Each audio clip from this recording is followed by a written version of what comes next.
Hello there, Christ Church. I hope this message finds you safe and well. I'm in my office, sitting at the table where I do a lot of sermon preparation. And this week, as we move towards worship, we're going to be celebrating All Saints Sunday. And as part of that celebration, we're also going to give thanks for the founding of Christ Church. Did you know Thursday, November 5th will mark the 25th anniversary of Christ United Methodist Church? I've had a lot of fun this week going through some of the scrapbooks, newspaper clippings, old newsletters, photos, pictures of the church being built, and I recognize a lot of the faces and give such great thanks for the story. As this week I had opportunity to have some conversation with Lee May.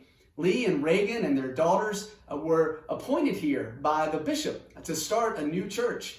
And as I had some of that conversation, Lee was quick to talk about the phone call that came from the bishop inviting them to this work. She said it actually happened on April 1st, 1995. And she said that she and Reagan looked at each other and wondered if it was an April Fool's joke.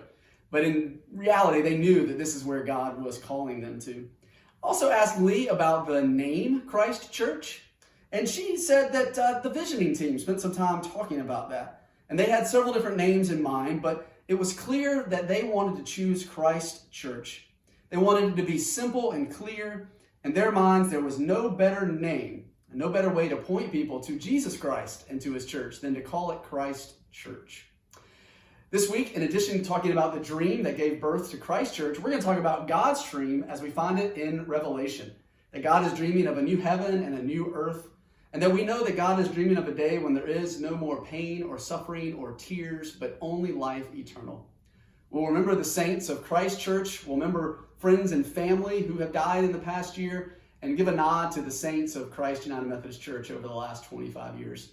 I hope you'll be sure to join us in worship as we celebrate, give thanks, and hear an invitation and challenge for us to follow in those footsteps, for us to be risk takers and dare to dream, asking the question, what will they say of us in 2045, 25 more years from now?